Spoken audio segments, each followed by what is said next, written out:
Hello students. तो बेटा आज का हमारा टॉपिक है solve vector product of vectors.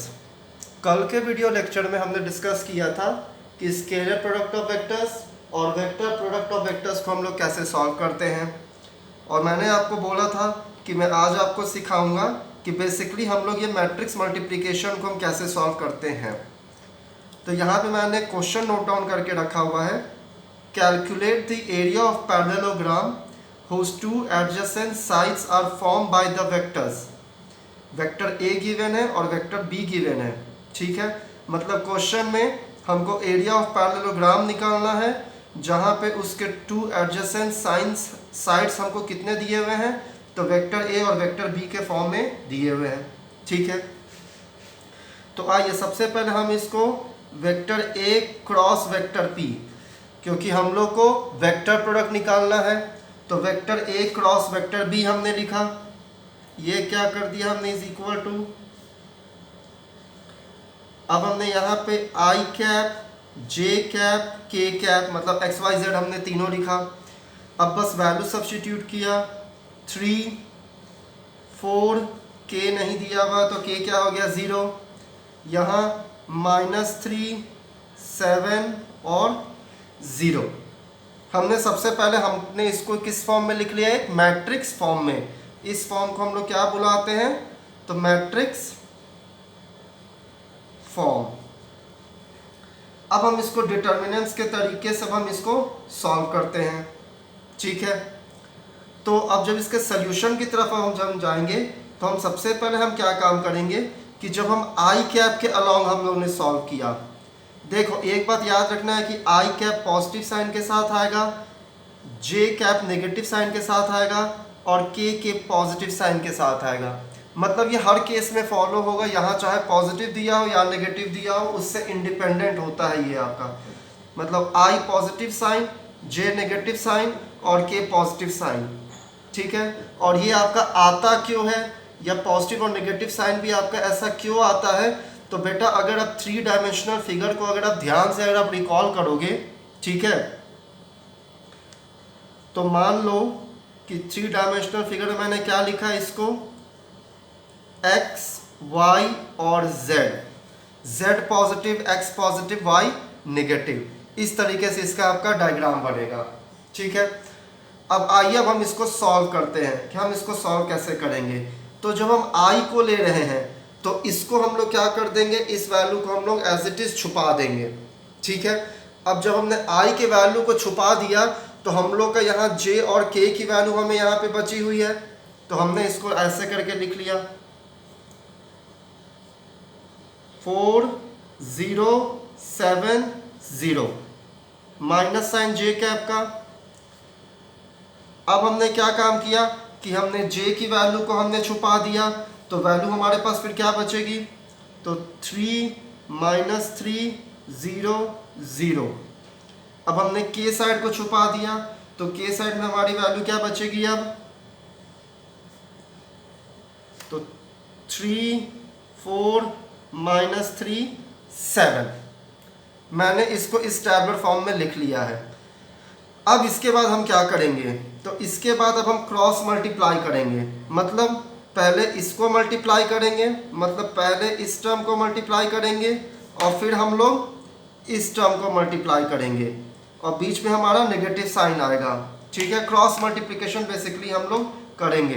तो 4 × 0 is 0, -7 × 0 is 0, minus J cap हमने लिखा, 3 × 0 इज 0, -3 × 0 इज 0, ठीक है। उसके बाद हमने प्लस के कैप लिखा, 7 3 21 -3 × 4 मतलब -12, ये आएगा आपका। मतलब आई cap 0 minus J cap 0 plus K cap में क्या आ जाएगा, तो 21 + 12, मतलब आई कैप 0 माइनस जे कैप 0 और प्लस 21 और प्लस 12 तो 33k, मतलब 33k कैप हमारा ये टर्म बचा। अब हम लोग को एरिया निकालना है, तो एरिया हमारा क्या होगा, A cross B.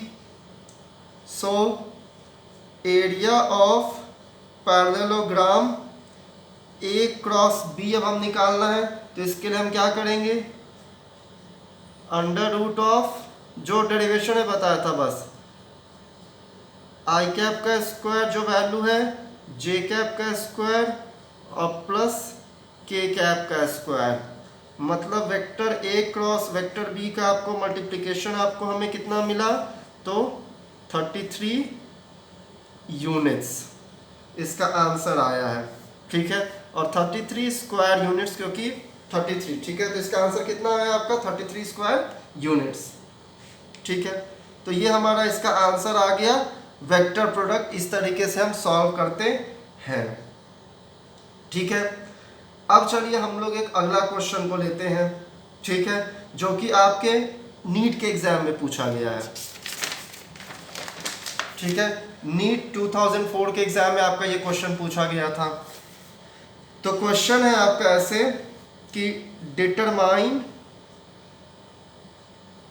A unit vector perpendicular to both, vector A आपको कितना गिवन है, तो 2i cap plus J cap plus K cap, और वेक्टर बी हमें कितना गिवन है, तो i cap minus J cap plus 2k cap. ठीक है, हमें वेक्टर ए वेक्टर बी दिया हुआ है और हमें यूनिट वेक्टर कैलकुलेट करना है जो कि हमारे वेक्टर ए और वेक्टर बी के परपेंडिकुलर होगा। ठीक है, तो वेक्टर ए वेक्टर बी के परपेंडिकुलर हमको कैलकुलेट करना है। दैट मीन्स हमको क्या कैलकुलेट करना है, हमको एन कैप, मतलब हमको यूनिट वेक्टर निकालना है एक तरीके से बेसिकली अगर मैं बोलूँ तो। ठीक है, तो सॉल्यूशन हम इसका कैसे करेंगे, so vector A cross vector B is equal to A B sine theta into unit vector, या फिर हम इसको कैसे लिख सकते हैं, तो vector A cross vector B into its unit vector. ये इसका निकालने का लिखने का आपका तरीका होता है। दैट मीन्स हमें कैलकुलेट क्या करना है, तो हमें ये यूनिट वेक्टर को कैलकुलेट करना है। तो अगर हम इसको लिख सकते हैं that vector A cross vector B is equal to mod of vector A cross vector B into its unit vector. ठीक है, अब आप लोग पूछोगे कि सर ये फॉर्मूला हमारा कहाँ से आ गया, ये फॉर्मूला आपने कैसे लिख दिया। तो बेटा रिकॉल करो, जो पहला वीडियो जो इंट्रो का मैंने आपका वेक्टर्स का बनाया था, तो वहाँ मैंने आपको बताया था दैट यूनिट वेक्टर, ठीक है, जो आपका यूनिट वेक्टर होता है, तो यूनिट वेक्टर आपके किसके इक्वल होता है, तो unit vector is equal to mod of upon A cross B, या फिर मैंने वहां पे लिखा था सिंपली क्या, that mod of A upon vector A. यही तो मैंने लिखा था ना कि mod of A upon vector A. ठीक है, अब आपको यहाँ पे क्वेश्चन आता है सर आपने mod of A upon vector A लिखा था या फिर आपने vector A upon mod of A लिखा था। हाँ, तो आप लोगों ने इसको नोट डाउन नहीं किया। आपका नीचे में आपका कौन सा साइन आएगा, नीचे में आपका मॉड का साइन आएगा और ऊपर में आपका वेक्टर का साइन रहेगा। रिकॉल करो उस फॉर्मूले को। तो वो फॉर्मूला मैंने कैसे लिखा था, that unit vector is equal to vector A upon mod of vector A. ठीक है, तो ये हमारा फॉर्मूला था सॉल्व करने का। अब हमें यहाँ पे यूनिट वेक्टर एन निकालना है। मतलब कि अगर मैं किसी भी तरीके से अगर मैं vector A cross vector B और mod of vector A cross vector B को अगर मैं फाइंड आउट कर लूँगा तो हमें यूनिट वेक्टर मिल जाएगा। तो ठीक है, तो हम ए क्रॉस बी को सॉल्व करते हैं। So vector A cross vector B को सॉल्व करेंगे। फिर से हमने क्या बना लिया, हमने एक मैट्रिक्स बना लिया, आई लिखा, जे लिखा, के लिखा, 2 1 1 1 -1 और 2। ठीक है, अब मैंने क्या लिखा, प्लस आई कैप और 1 1 -1 2 माइनस जे कैप 2 1 1 2 और प्लस के कैप 2 1 1 -1। बस इस तरीके से हमने पहले इसको लिख लिया है। अब हम इसको सॉल्व करने चलते हैं। तो I cap 2 × 1 2 minus 1 × 1 is -1 minus J cap 2 2 4 -1 plus K cap, तो 2 × -1 मतलब -2 और प्लस 1। ठीक है, अब इसके बाद क्या होगा, तो I cap 2 + 1 minus J cap 4 -1 plus K cap -2 + 1। ठीक है, अब यहाँ पे ये +1 था, बीच में माइनस साइन मतलब -2 -1 आएगा। ठीक है, 4 -1 हमने एज इट इज, बाकी हमने सब कुछ सही लिखा है। तो मतलब हमारा 2 + 1 3i कैप और 4 -1 3, तो -3j कैप और -2 -1 मतलब -3 और -3 + 1 इज -3, तो -3k कैप।